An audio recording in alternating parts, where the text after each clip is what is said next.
I never want to be in a position where you can strip me of something like that. What? Take the shoes, take the dress, take the wealth. Yeah. The biggest asset is here. If I have my mind and if I have my ideas, if I have my peace, my integrity, I'm wealthy. And then it manifests in reality.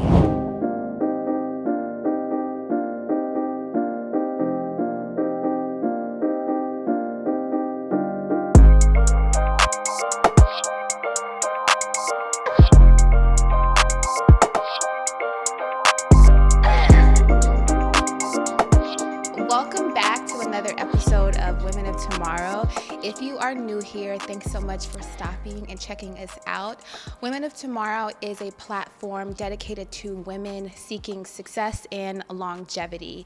So if you like what you see here, please don't forget to subscribe, comment, like, and share. Erica. Yes. Hey there. I'm so happy to have you here. Girl, I am so blessed to be here. Literally. That It's is super exciting. So awesome. And thank you for starting us off with prayer. Of course. It's the only way to set the tone, you know? Yeah. And that's just so wise of you, because I feel like for some years of my life, because of some things that, like feelings that I got in the church where I grew up, Yeah. I was just kind of put off by it. Oh, yeah. And so I just kind of was like everything, like I stopped listening to gospel music. I stopped praying.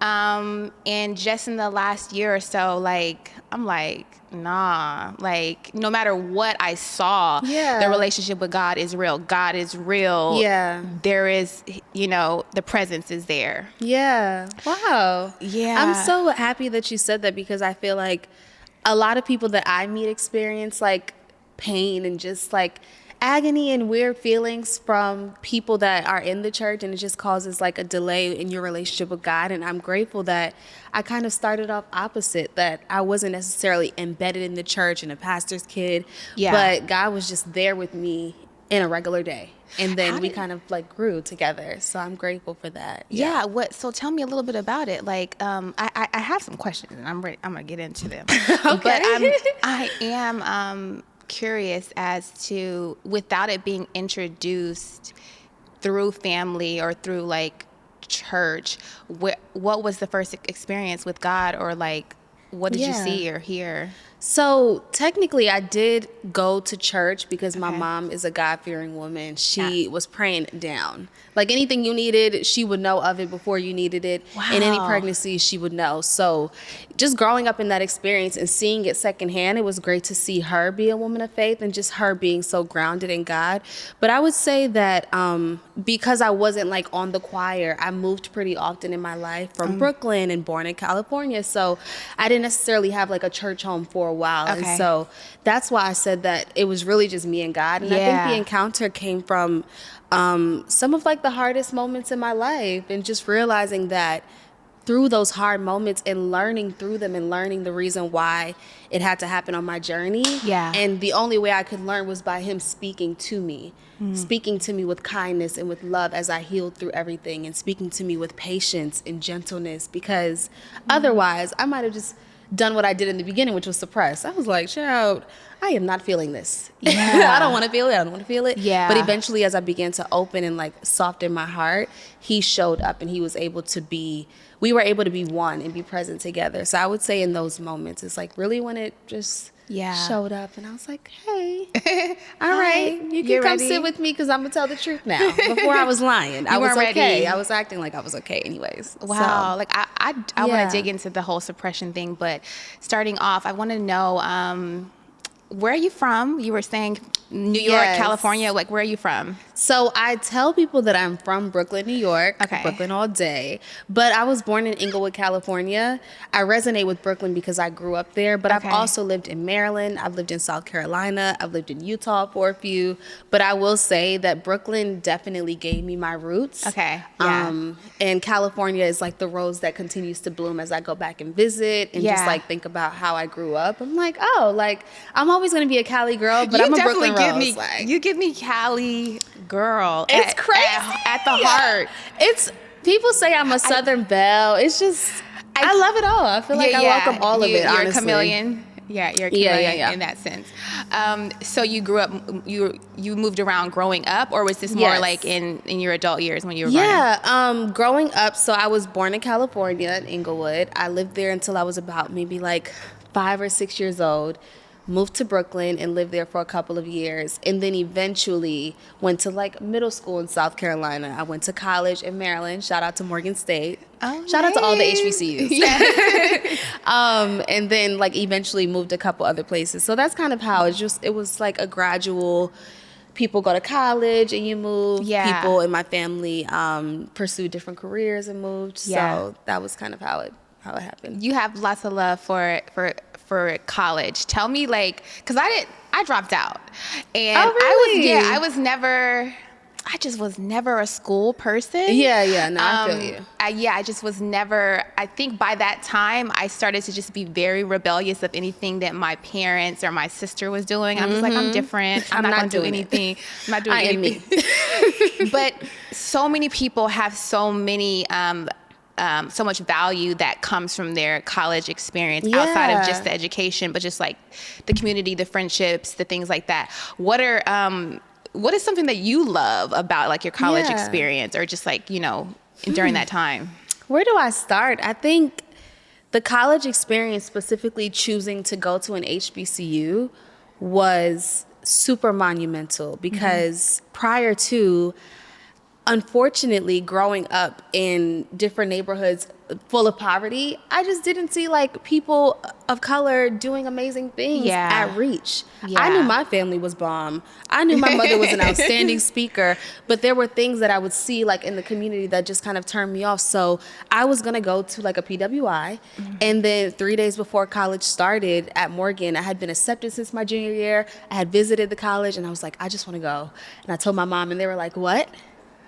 And we drove down the next day. Wow. And so getting to Morgan, it kind of chose me, but it also opened me to see how beautiful the diaspora is and how beautiful and brilliant we are despite our circumstances, whether you grew up in a 2-family home and your family was wealthy, or you grew up in a 1-family home or in Brooklyn, New York. Regardless, it was so beautiful to see everyone come and bring them. And just be authentic. Their hair was authentic. Their language was authentic. The slang. I have so many slangs in my like vernacular. I'm like, I can use any of them. But I say that to say that it just taught me to love being African American, to love being a part of a community of people of color. And then also, as I grew into Morgan State, serving as Miss Morgan State University. So all HBCUs, if you're not familiar, have queens and kings. Yes. That was one of the best opportunities ever for my leadership, because it showed me my voice as a leader. It showed me the things that I can improve on. It showed me the things that I'm passionate about, which is like connecting dots. And I think overall the college, it could have been any school. Honestly, it could have been any environment. I never want to deter people who did not go to college or who dropped out, because honestly, the gift is always in you. Like the gift of leadership was in me. The gift of wisdom was in me. It just took that environment to bring it out. But I'd never deter anyone else's journey like for that. But I will say that like in those 4 years, it was rigorous. And I was learning a lot in a short amount of time, and also experiencing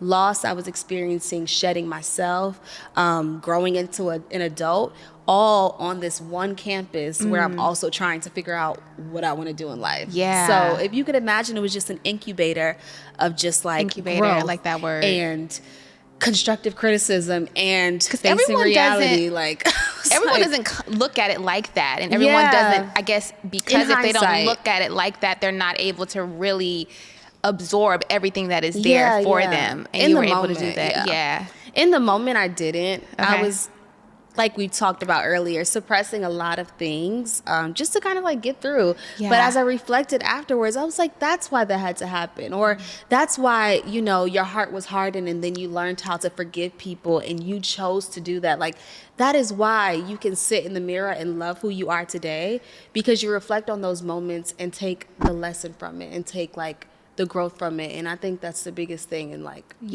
just being in that environment. It's the lessons that you're able to learn. So what are you doing now? Tell me what you're doing. I saw in your bio, are you in public relations? Or? Yes, Okay, so tell me, what do you do? So I work in public relations and social impact at BET Media Group. So that basically, long story short, is a lot of executive positioning for our executives and telling their stories along with the entire BET story. And then also social impact campaigns for the things that disproportionately impact Black people, like mental health awareness. We have a really dope campaign with Taraji P. Henson's foundation to give away free mental health services, whether it's like yoga or a barbershop talk or actual like therapy. So that's what I do. I work at the intersection of those two things. And then I also have the unique honor to work on our award shows and hire teams of emerging publicists and media professionals to work our red carpets. Wow. So my job is like all the pieces of me ultimately. Yeah. Now. Wow. So that's what I do for my incredible. 9 to 5. And then the rest of my world, I do things like this. And So you wait, know, how did speak. you get that role? That sounds like a significant role. And like, what did you do to get yourself there? Whew. What did God do? Because honestly, I'm like, how did we end up say here? faith without works. It's dead. Exactly. So you definitely did some things to position yourself to get there. For sure. In those moments, like after graduating, I was in like survival mode. Ultimately, it was the pandemic, and I was like, what is this? Like, who am I, and what is this, and who are y'all? Yeah, because you were in New York, and I hear people always talk about the pandemic in New York was insane. It was zombie land. So to come home to a city that I thought I was about to conquer, and I just graduated. Sex in the City. It was like not giving. It was giving blank. It was giving like mummies in the city. No one's here. It doesn't exist. Like it was so different. Everything just felt weird and scary.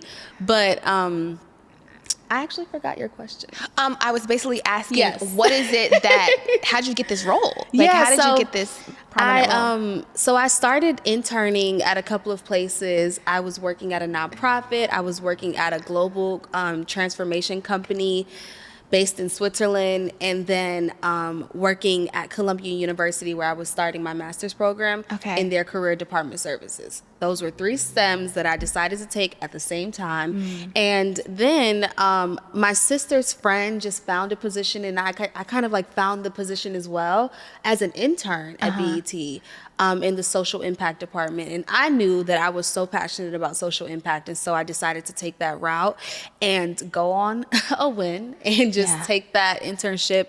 And of course, I think it was humbling in hindsight, because I was like, I'm getting my master's. Like, what am I doing interning I was going to with y'all? ask you, what did it take to be an intern at that stage in your life, or just any, you know, because I feel like some people don't see the value in doing that kind of work. Yeah. Almost like volunteering. I mean, it was paid because, you know, the bills.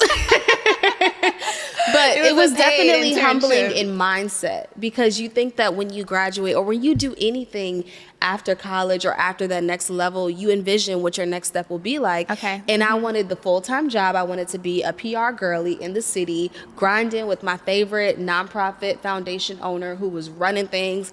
And ultimately, my life looked like splitting my time between a master's degree and 2 jobs, and then stumbling upon that internship. And I was like, it's either I take this leap of faith and trust that my gifts will make room for me, or I remain where I am and keep on struggling and striving and working super hard in hopes of getting things. And I think in that moment, the biggest thing that I learned is that on the walk with God, sometimes you don't have to strive.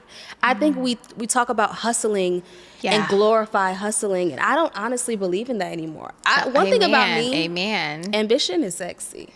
I am always going to show up ambitious and with work ethic, but striving and forcing your hand at something that was already predestined will always make you feel like you're literally on a hamster wheel. I think stepping into the internship was like a wake-up call. It humbled me, but it also showed me that you could be an intern and still people would still see your light in a way that you don't even see it. You could still outlive the role, the title, the position. Because we are not roles. Who said that we are? Break this down for me. Break down the striving thing, though. Help people understand the difference between, I guess, putting in work, like being ambitious and following that versus forcing and striving? Like, what is that thin line when it's just like, okay, now you're forcing it? Yeah.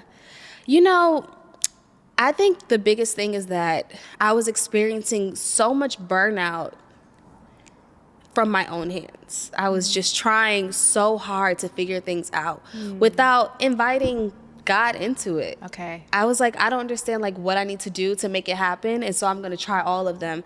But I think the more that you take a step back and reflect, and actually say, what are the things that I want and I'm seeking, and then check your intentions on why you're seeking that. Are you seeking that job or that position because you feel like it'll validate you, or because it's lit, or because you really want to make an impact? And so in those moments, like, you have to realize that the strive is when you are forcing your hand at things. You are not moving with integrity at all times. You are not honoring yourself. You are not honoring your morals sometimes, your values, and your peace of mind. Striding more so is saying, I'm going to, one, do the work, but I'm always going to keep my mental health at the forefront, because if I am nothing to myself, I can be nothing for my journey and nothing to anyone. But also understanding that if I'm going to say what's for me is for me, then I have to believe that if I'm not in that room, if I'm the intern, if I'm the lowest person on the totem pole according to the world, that my gift will still show up, that my light will still be recognized by somebody. And I think that's something that you're not taught in corporate America. That's something that I bring, and I'm like on the red carpet. That's the like, magic. It's okay. Like, y'all be starstruck, but also know that you could create a legacy as well. Also know that there's a light in you. Like, also know that the people that we look up to and admire are amazing because someone invested in them, they invested in themselves, but it doesn't mean you can't do the same thing. You know? That was a mouthful, but all in all. So not looking at, not looking at celebrities as something outside of ourselves. Like, we all are stars. Too. And being able to see in them what's in us. And also understanding that, like, what's for you is for you, and that it will never miss you, and that whether you feel like you missed an event or you missed an opportunity to work at a specific company or you dropped out per se, that I will still get what is rightfully mine in this world. I will still make an impact in the way that it was already destined, and trusting that so I can sleep at night while I'm taking rest instead of forcing my hand and being out in the streets trying to mingle and make something happen, when in reality, like, my mental health is on the line, you know? Taking a step back, like, what does it work? What do I lose? Once that physical health and mental health, once it's like, once it stops, we're done. You're done. We're done. You're done. Like, you can't do anything about it. So it definitely needs to be at the forefront. And I was talking to my friend before about just survival mode. Learning, yes, there are moments in life where we have to survive. You have to grind it out. You have to grind it out. But then also recognizing, like, when that's over, oh, okay, like, I'm not there anymore. I'm stepping into a new season. Like, who is she? And often we still stay in survival mode, and then we start missing the season that we're in. We start fumbling the season that we're in. Oh my God. By being in that, still being in that survival mode. So it's just like, it does take a lot of faith. It does take risk. It takes so much risk, because I think our ego is trained. It's trained to protect us from something that's already bad happened. Right. So it's like, okay, so it doesn't want us to necessarily leap. Our ego wants to protect us, but we do have to constantly leap. Leap out of that comfort zone, leap out of that fear, that survival mode. I think that comes with a lot of reflection. Like getting out of survival mode.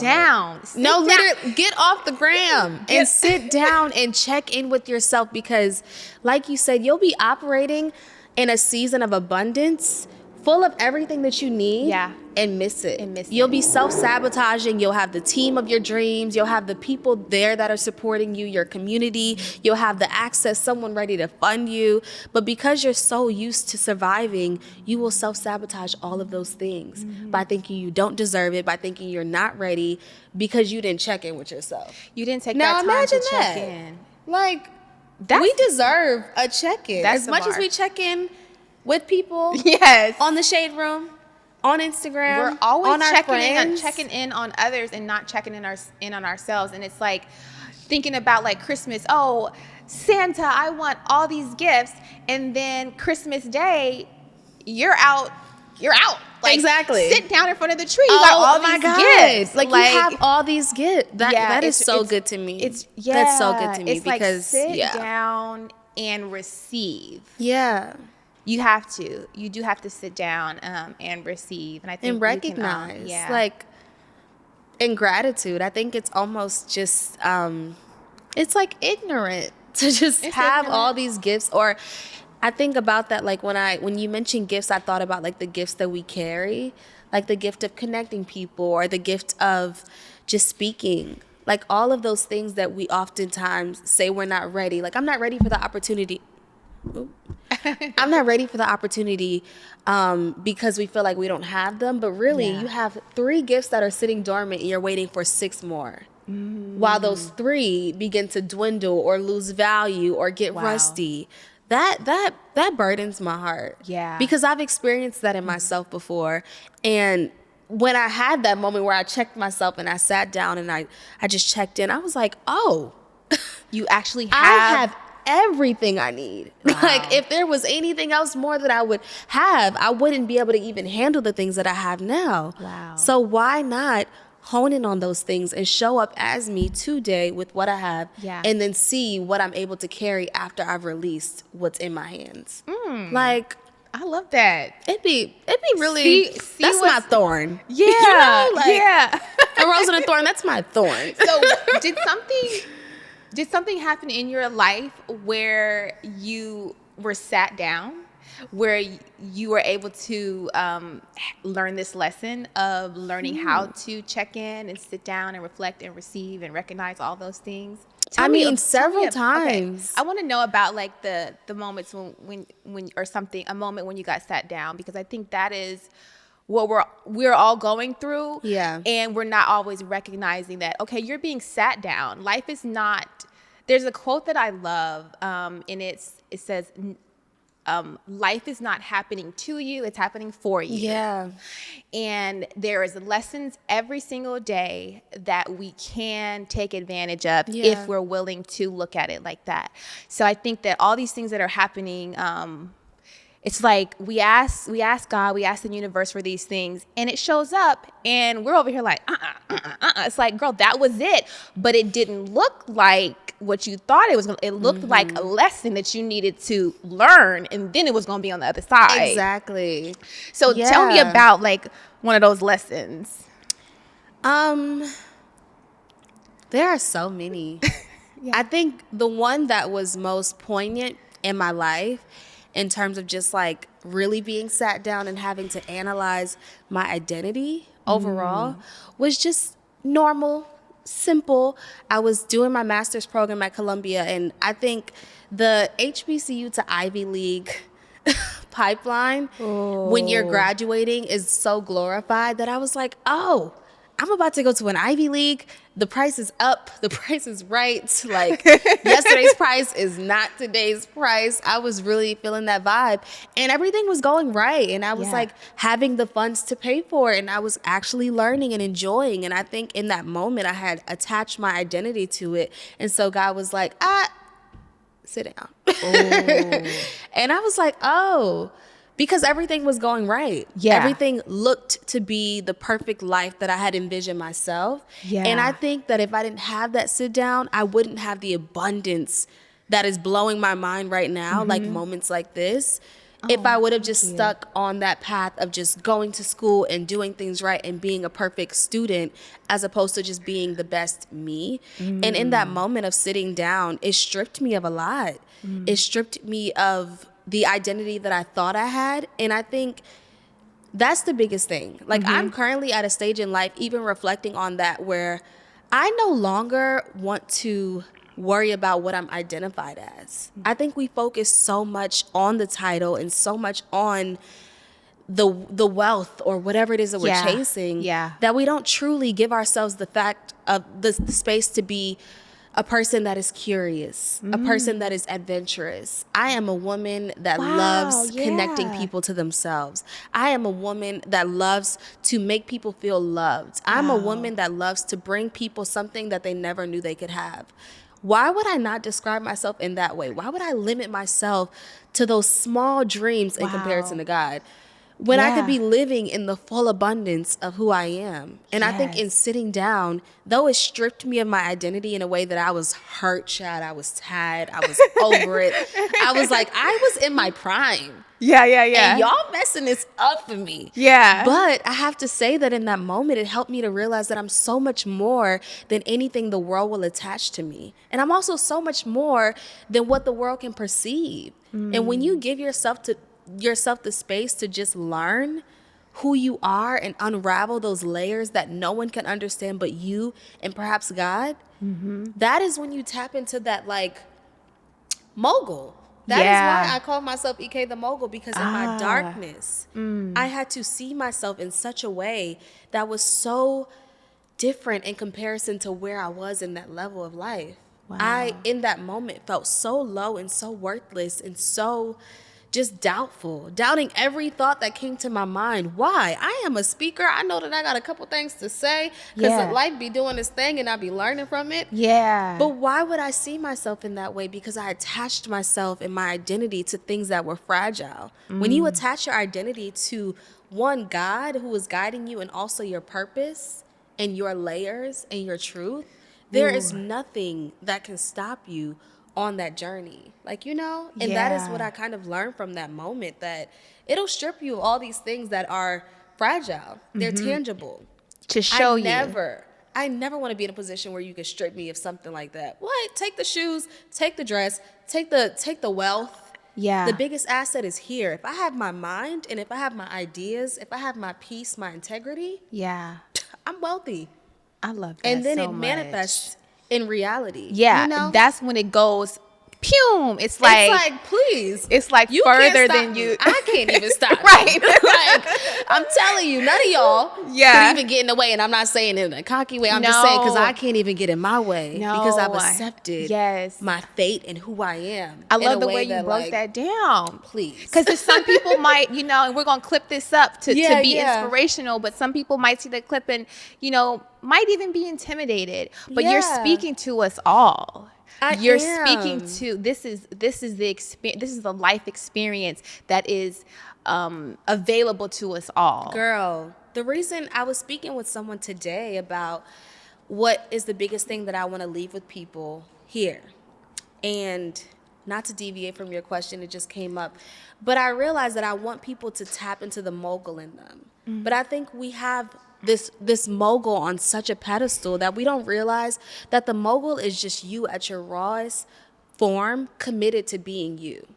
Committed to being you in the face of opportunities that look amazing but could be your demise. Committed to being you in a space that might tell you to shrink but you decide to show up anyways. Like, that is the mogul. We see the Issa Rays and we don't think about the process that it took to get there. That is the mogul. That mogul that withstood the test of time. That said that I don't care if y'all don't see my vision. I see the vision. And I'm gonna hold on to this vision because that's all I have. That is the mogul. The mogul after effect is what we see, but the mogul who was developed and who decided to say, I'm in this for the long run with myself. We do that in a marriage and we do that till death do us part, but will you say till death do us part to yourself? To yourself. Like, it's me and me forever. So whether you are in an abusive relationship, whether you are self-doubting, whether you are self-loathing, abusing substances, whatever the case may be, it is me and me until the end. And so whatever it is it takes for me to get her out of that state of maybe not her highest state and to bring her to that mogul, I'm going to do it. But we bet on everybody else instead of ourselves in that moment. And like, that to me is something that I also had to hone in on, that it was never about the limelight. It was never about the things that seem big. It was always about whether you can look yourself in the mirror and know that you gave yourself everything that you might have given your friends or you might have believed in someone else. Like, those are the moments that are the biggest to me, and that is what I wanted to leave, because it is you as you are, not when you make it. the person that got you to this point. We were talking about survival, and I think I saw this quote about like the person, I saw this quote about the person that, you know, like, forget about the person that you were, step into the person that you are. I said, to hell if I would forget about her, because she got me here. Yeah. Oh, I have to give her some type of love and acknowledge appreciation her for what she did with what she had, because that will still show up in the abundance. My ability to think on my feet is because she tried. My ability to think and make nothing out of something in those moments. You got the wealthy business and you have everything you need, but there's those moments where life will be like, you don't. Exactly. Somebody will fumble and a then bag, what do and you will have to intercept and bring it home. Yeah. And in those moments, you can look back at the girl or the man that, you know, survived and always pay homage to her. And I think, like, even that is a moment to just, you know.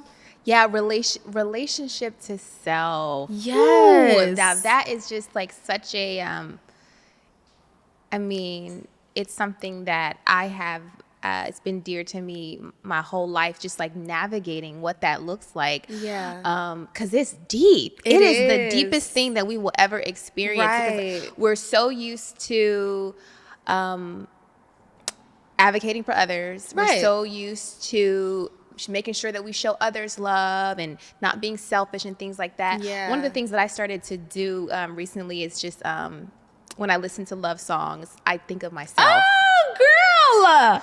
I think of myself. Is so mind-blowing. The first time that it was scary to do because I'm like, this is so weird. I am going crazy.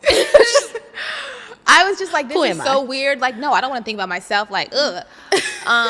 But I had to force myself to think about myself. And one of the first times that I did it, I was like driving and I like almost wrecked. I was crying so Jesus, hard. take the wheel. Yeah. Somebody take the wheel. I was crying so hard because it just showed me that you haven't been loving yourself the way you give other people love. Right. The way that you, it's deep.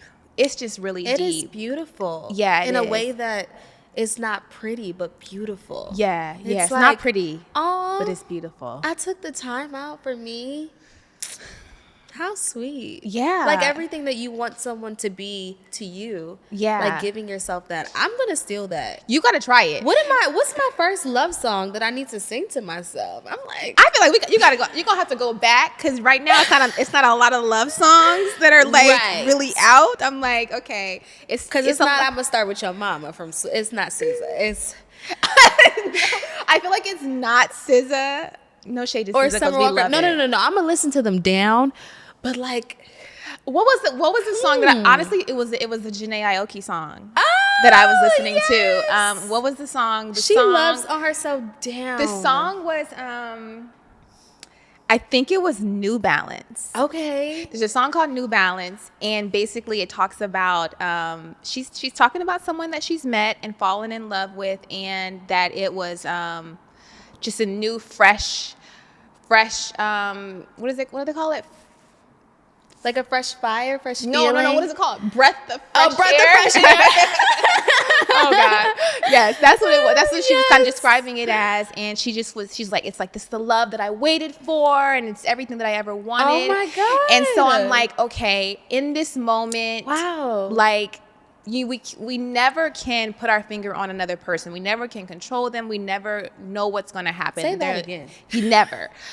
One person that we can, call upon if we learn to nurture that is ourselves. And every time, when I tell you, it felt almost, and that's how I know how deep it is. It felt almost painful to think about myself versus someone else because I had never done it. It's like, wow, no, Kayla, you are the person that I've been waiting for. This is the love that I've been waiting for. So it's. You got to try it. You got to try it. Shaking. You got to try it. And externally right now. That is so beautiful. I can only imagine just like when you give yourself your flowers. Yeah. Like, girl. That's what it really is. And in those, I love you. In those moments. You my girl. Surrender. Yes. Okay, yes. In one of your recent posts, I saw that The you last were one. speaking. Okay, was it the very last one? Yes, You were speaking on surrender, and surrender is a big thing in my life now. Tell me what that means to you. Like, what is surrender for you in your life, and how has it changed your life, or how is it impacting you right now? Yeah, that's such a great question, because before I made the video, I didn't have a title. So I didn't put surrender. I just said, and then it took me like a week to figure it out. I was like, it's just untitled. I'm not titling this. And then I was like, in untitling it, I'm giving myself the opportunity to surrender to the process, to surrender to whatever it is that is happening that I can't quantify. I'm so used to quantifying my growth so that I can explain it to someone, like, hey, I healed from this, and that person I apologized to, and that person I forgave. But in this season, I'm like, I feel it. I feel the shift in my spirit and how I feel about myself, how I treat others. I just can't necessarily like put my finger on it. But for once, I don't want to. I just want it to occur. Yeah. And I want to show up as me and just give her the space to do so. I don't even know what you call that, but I just called it surrender, because I was like, you got it. like nothing profound. I was like, you got it. But I think what I wanted to do was just trust that I would lead myself and that God would lead me to the perfect place in my journey. Yeah. And eventually, if I didn't understand it now, that I would later. Like holding on to that fact. Because honestly, almost always I don't understand it now. But lately, I've been understanding it so much in the current moment. I'm like, the oh way my you're, God. so right now you're like, you're like, yeah, there's a different thing, but energetically versus intellectually. It's like, I just feel it. I can't explain it. And I'm just going to go with the feeling. And and I think sometimes that does require some isolation, some solitude, because everyone wants to understand, either to judge or to help or to support. And sometimes it's like, no, just let me, I don't even know what's going on, but I'm just in it. And I've surrendered to the journey and where it's taken me. Sometimes it is just you, and like it's just you and God. Or it's like sometimes it's just you in the mirror, like just kind of holding a mirror to yourself and just deciding to allow whatever is to come. I think I just wanted to allow it to happen.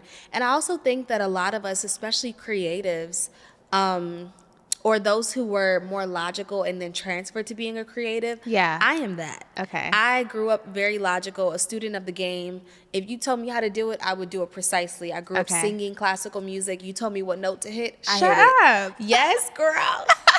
And so recently I went to the studio this past weekend randomly with my friend, and my friend was like, come on, go sing. I said, sing? What? And about what? And with who? And then I was like, why do I have so many questions for myself? I'm like, I'm just going to trust that something great is going to come out. And I ended up singing something and freestyling something that was actually fire. Really? Imagine 7 years of trying to quantify my growth and quantify my musical skill. And then one day in the studio just being like, free. Allow myself to trust my process, experience the process, not even say anything about it. I don't know what I'm saying. I'm just like, yes, vocals. And then something else. I might put on a show. But then and then something so beautiful coming of it. So that's kind of how I see, that season of surrender. It's like getting in the season of surrender. Oh, it has been a season of surrender for months for me now. Like if you saw that on my Instagram, and there was like one where I said like this is a season of separation before elevation, because I had to quantify like what it was, because I felt so lonely. I was like, damn, like I don't have a desire to go out with y'all, but I do want to be with my friends. Yes. But I know that we just can't really mesh right now because I'm growing through something that no one can really understand. Oh, okay. What do I do? I need to, I want us to sit right here for just a second, because you are speaking to me, because you're saying that feeling like feeling isolated, feeling like, Yeah. okay, maybe is it our interests aren't quite the same, Yeah. like our thought or process, it's not quite the same. I love you, I want community, I want to be with Right. you, but at the same time, sometimes when I'm around you, I feel like I am, what is the word? Is it regress? I feel like I'm kind of Yes. like Yeah. not Like moving on my path. Exactly. Oh my God. That's so big. That's big. And so, dang. And so has that been scary or for you in Yeah. that process? Have you been able to talk to your friends about that? Or is it something that you just like, this is for me to work on and figure out? Are they upset or like? Yeah, those are great questions. When I think that was a couple of months ago when I took a solo trip to Miami, and I was just like, I just want to move on my own accord. I've been feeling that vibe. I like how I feel about myself. And then I kind of wanted to get to the root, and I was like, oh, but it's kind of like weird. So I feel like in that moment, I didn't tell my friends what it was because I didn't know what it was. Okay. I just knew that I was like, I just don't quite fit into the scope of what we're used to, but I don't know what I want now. And I just allowed myself the opportunity to just not know what I wanted next. I was like, I know I don't want that. And sometimes that's all you need. Yeah, It's know just what you don't want. I know what I don't want. I don't want to partake in these activities. This is no longer serving I me. love This that. doesn't make me feel comfortable. This makes me feel like I'm shrinking. I don't know what the opposite looks like yet, but And maybe there's not I'ma the get to opposite know. because it's not linear. It's just like all Exactly. around. So That's you so just have a good. little nugget here, and then you could be 2 centimeters next to it. And then I'm like, oh yeah, that's the spot. That's the spot. Yeah. But in talking to them was fairly different because it depends on what like stage of friendship I was in with each person. Yeah. Like there were some people that I just didn't bother to explain. I was just like coming out less Okay. and being around less. Okay. But there were some people who I knew cared about me more than anything, and they didn't care about what I was able to offer to them. They Yeah. were just like, you are my friend because I love you, not what you can give me. And I felt comfortable saying like, hey girl, I might not call you as much. I still love you. Yeah. I am just growing through something that I need to sit in and be like really present for. Yeah. So if I'm not calling you, don't take it personal. Yeah. Like if I'm not showing up to certain places, I want to let you know now. Because there were seasons where I feel like you show up for your friends all the time. Yeah. And then there's some where you're just more so present with self. And that's Yeah. necessary. Yeah. Like, so that was, it depended on the person. Like Got it. the level of like Explain it. You uncomfortability felt like and difficulty. I was like, Yeah. I ain't really Okay. gonna say too no, much that's today. fair enough. That's But totally yeah. fair enough. One more thing about surrender that I wrote down that I wanted to ask. I feel like sometimes surrender can feel like, or can be thought of as not being active, not doing anything. And maybe that's a good thing, right? Like maybe there is days where you're like, I'm taking the whole day off. I'm taking the whole weekend off. I'm not making a decision other than to just be here and Yeah. flow with whatever I feel. Do you feel like surrender has ever, and now you've kind of evolved in being able to surrender fully, but in the past, has surrender ever felt like it's going to, I'm relinquishing my freedom of choice on what I want to do? I say that because I listened to Zen. She's like an energy healer, and she talks about our choices and how sometimes we're like, oh, that's just how I am. I'm going to do this, Yeah. or I felt like doing this, so I did it. And sometimes we're sabotaging ourselves because we're not elevated enough to make the best choices Yeah. for ourselves. And so when surrender comes along, it's like, okay, does surrender mean I'm surrendering my freedom of choice to do this or that? Yeah, that's a really great question, because I think initially when I thought of surrender, I did feel like I was out of control. Like I felt like, why would I relinquish control when I don't know what the final thing will be? Yeah. But I think in the midst of that, I wanted myself to be able to trust in something bigger than I could see, or bigger than I could quantify or see the next step. because personally, one of my favorite scriptures is Ephesians 3:20. And it says, and I think it's a universal scripture as well for anyone's faith, that my God, I know my God, but like God will do more than you could ask, think, or imagine. When will you give him the time to do that? If you are trying to control everything, you know? Yeah. And I don't think that it's a bad thing that you are making intentional choices. I more so think that it's about taking a step back and just allowing what is to be. Because, like, sometimes I think it is like beating a dead horse. Yeah. Like when you're like trying to figure something out and you can't really quite get it, like there's power in saying like, you know what? Let me see what happens if I take my hand off of it. Yeah. Because I've tried 13 ways. Exactly. Like, at this point, I'm out of to ways. the point where like, I've I don't lifted up know. every stone, flipped them over. I can't find the outfit, quote unquote, you know? Yeah. And But I sometimes clearly it's don't like, have the answers. Like, no, clearly. Yeah. Like, clearly. Yeah. It becomes a point of humility because I'm like, I thought I was running this. Yeah. But Running I think- into the ground. Basically. Honestly, yeah. Yeah, But I that's when you think get those sometimes it moments. is important. I'm still also learning that duality of taking intentional steps towards what you want and then knowing when to say, hold on. This is bigger than me. Yeah.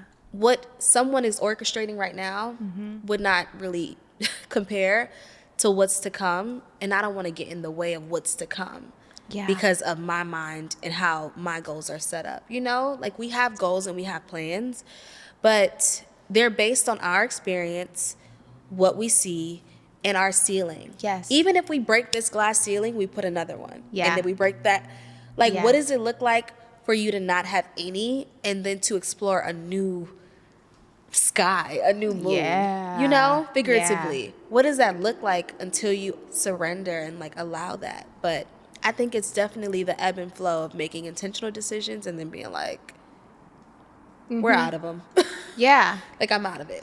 Yeah, that is a little exercise to practice. Yeah, I like that. I think we kind of talked about this though, experiencing versus explaining, because that's something else. Oh my gosh. That's something else that I saw that you touched on that I love. You know, your level of intention, because I post for that. Okay. Like I post in hopes that we would continue the conversation. Yeah. I love that. Thank you for seeing me. Absolutely. I'm like, because it takes a lot to explain when you're in your own journey of Yeah. just figuring it out. And that, I think that's a part of where sometimes the limitations can be multiplied, because in the moment that it's actually being birthed, you're trying to get someone else to understand. So you're Like- trying to wrap it up And package it for someone for your appeasal. for someone to understand, and at the same time you're Please. limiting it. Yes. That's been aggravating lately. Yeah. Seeing that happen because I've experienced it. And now that I see that, like, you don't necessarily have to, I think it does limit you. And I think it also limits what the vision could be. Yeah. There was this quote that I saw on Instagram, like, you keep on trying to grow this garden, but every time a flower grows, you pull it from the ground and you give it to somebody to show them that you're growing a garden. Yeah. Grow the garden, and Grow if they the don't damn- see that seed grew, you know though. You see Yeah. the little stem, you see Yeah. the thing sprouting, and I think sometimes like that is enough. Yeah. And also, everybody didn't get the vision. If you were supposed to be a part of the vision, you would be front and center in my life Absolutely. at this moment. There are moments where I have friends that I speak to every single day, and then we don't speak for months. But when we speak every day, They get it. It's because we are in such alignment that we're supposed to be on each other's journey for that moment to support bringing this thing to life. But Yeah. otherwise, it's like I'm wasting my time. I gotta get in the dirt with this thing. Like, I gotta understand it before I can really Yeah. package it for y'all. The package is so small then. And It's holding that premature. space for yourself to saying, Yeah. hey, I don't have the answers for you guys. You I'm don't have figuring the answers, Sway. Exactly. Like, we don't. Yeah.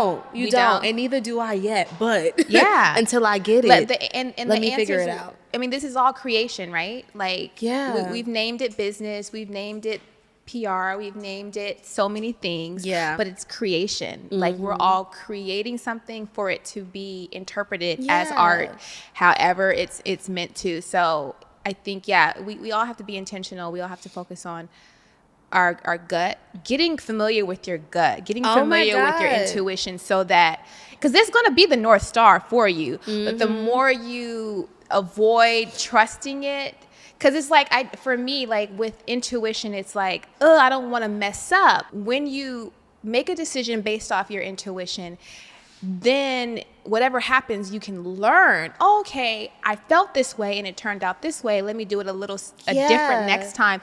But you're at the same time getting to know yourself more, and also being able to rely on yourself versus others who don't have your vision. Yeah. They have their own life, and Yeah. so we need that intuition. I love that perspective, and even that exercise of like taking a step and then learning from the step and then assessing what made you make that decision. Yeah. I think because when you do have to explain it to someone, or when you try to prove it, it does silence your voice. Yeah. And it continues to silence your voice more and more, so that when more things on a bigger scale come that you have to make a decision about, you'd be so distraught and seeking validation because you kept on silencing it. You kept on silencing yourself, and something it does that something to your psyche of like, girl, you don't trust yourself. We ain't asking you. We ain't got nothing valuable to add here.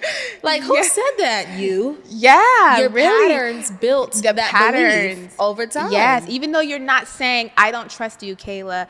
If you aren't if you're not following your own gut, if you don't think that it's important enough, if someone told you you don't make good decisions, at some point you have to turn it around and say, okay, well, maybe I didn't make good decisions, but now I'm about to teach myself how to make good decisions by trusting myself. Exactly. And going for that and failing when I need to. But I'd rather fail off my decisions versus someone else's. Yeah. And then just say, well, I did the best I could. And that's all you can do. Yeah. Like, I think even in terms of like leadership or learning how to steward something, learning how to steward it, how you steward it, is often the best thing. Yeah. Because people won't be around all the time. Yeah, we want authenticity. And also, I don't want to build something that I feel like is easily amendable by someone. Like, I honestly believe that I'm here on this earth to build and create something that is going to be misunderstood until I present it in a way that it can be received and understood by the world. And I think that is my gift. But I think that's everyone's gift. Yeah. Like, absolutely. show me you and teach me how to love that. Teach me how to understand that perspective.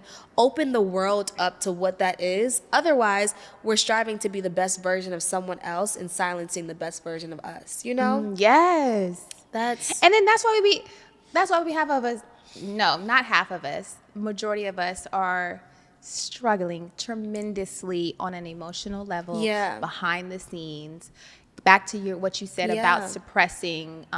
There's so many things that we do to suppress the feelings that we're having, whether it be cute little alcohol drinks, cocktails, little weed or drugs or eating or sex or there's a lot of things that if we pay attention, we do them or we crave them when we're a little bit unsettled with the moment of what's happening.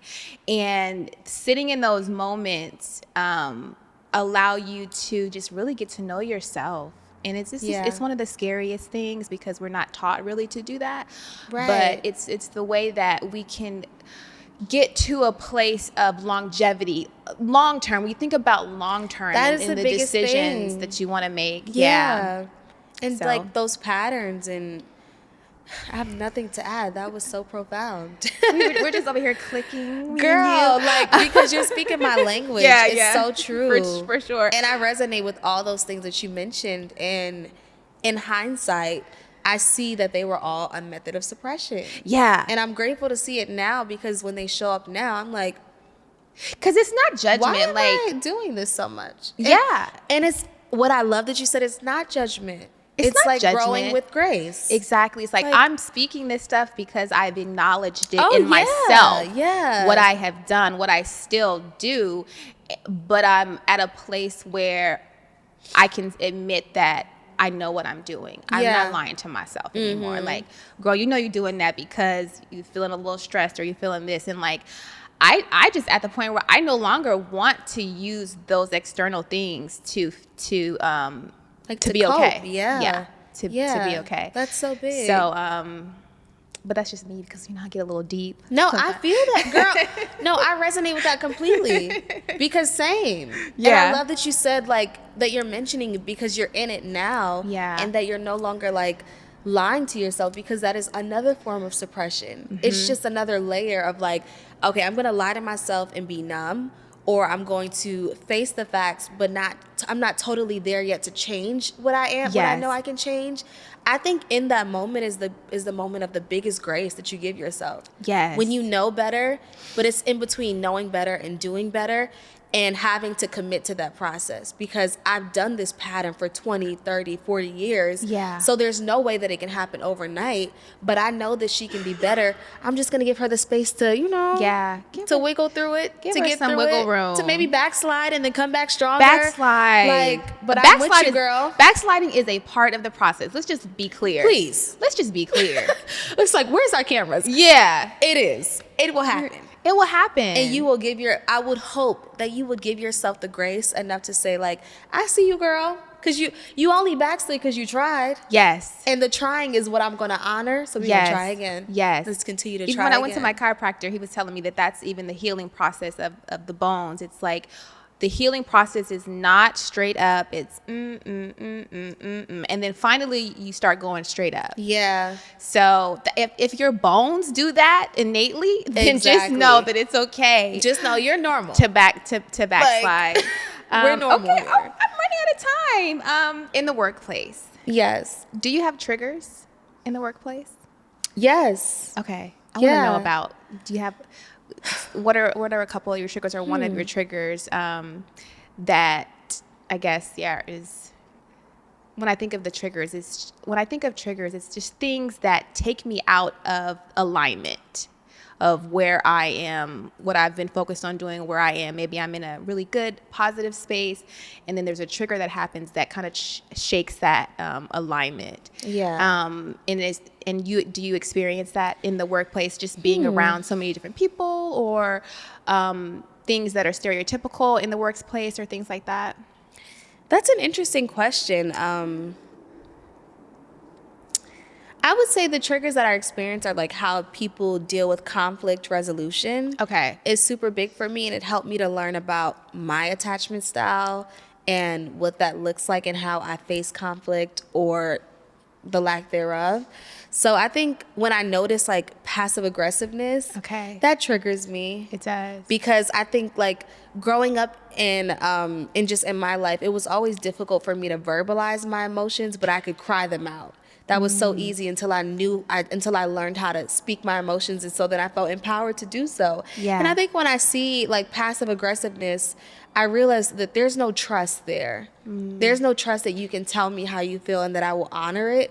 And then it makes me feel like there's someone in your life that never trusted you, or that never let you honor how you really felt in the moment, whether it was like anger or disappointment.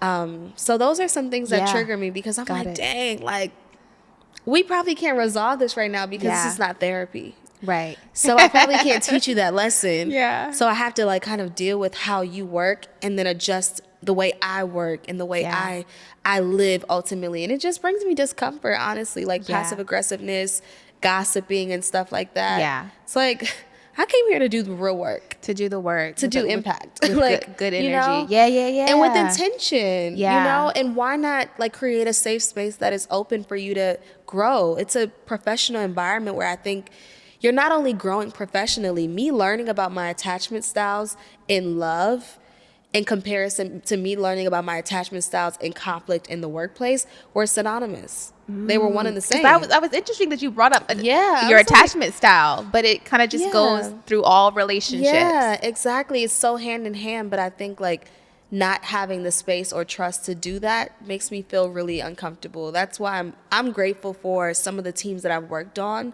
where we're able to say like, we're in this with the same goal, okay?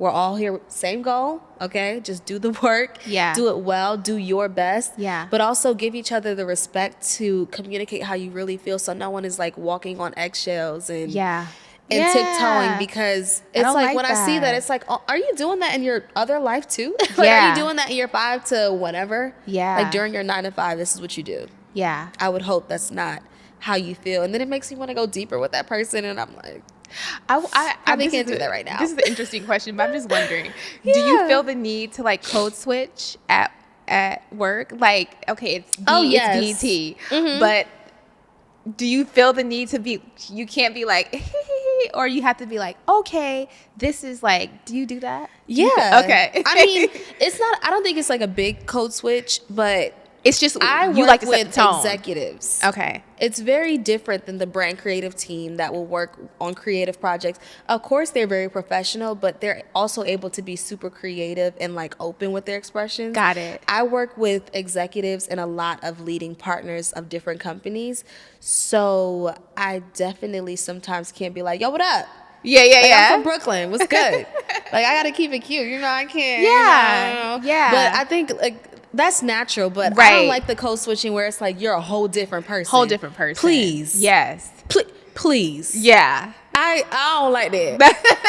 Because I want you to feel like you can be you, because ultimately, like, I don't want to work in a space where and this is me personally, I don't want to work in a space where I have to dim myself down to uncomfortability. Yes. Like, I'd rather be in a space where you gradually learn me and you learn about me so you understand why I am the way I am. Okay. Like, if I have a Caribbean coworker, of course I'm going to talk in patois to you every once in a while. Okay. Or someone who also does music, I might say good morning as opposed to like good morning. Right. It just depends, and I want you to feel more like you in every space. I So I love feel like that. maybe that's why I try to bring a little like, Okay. girl, take that barrier down. Yeah, Be you. Like, if this is yeah. what you love outside of work, you like to do pickleball, that's not my cup of tea, but Yeah. love that for you. Right. Like, right. be you for real. Be for real. I love that. Be for real. But I love don't know, that. it throws me off because I'm like, this is not the same.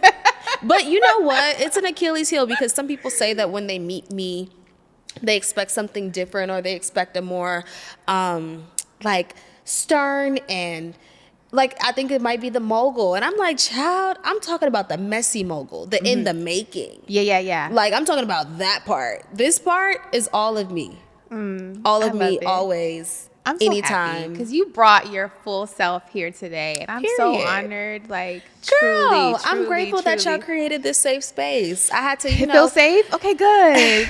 it's safe. I had to do my research because I think you should always, like, before you say yes to anything, think about if it'll honor the truest form of you. And that's why I didn't ask for any questions, because I was like, I see what you're building through authenticity and through intention. Oh, And I wow. honor that you are being you and you are finding out all the reasons why it's important to have this community. Oh, And so you wow. took your step with your team who believed in this vision to do so.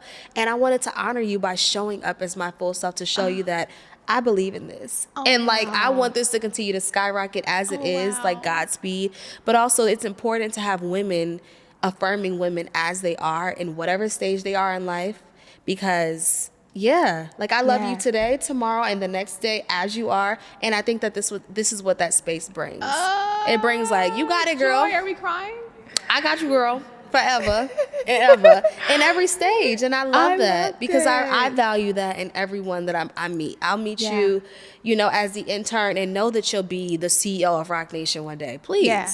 I Yeah. knew that. Yeah. And so I treated you as such. And I think Yeah. the mogul in me speaks to the mogul in you. Yeah. And vice versa. Yeah. And I rock with that all the Oh, way. I love but thank you that. for creating this space, girl. Oh, thank you. Thank you. I love y'all. I want you to leave here with, what are 2 tips Okay. for women in business or in entrepreneurship, Mm-hmm. something that has helped shape you and allowed you to show up how you show up?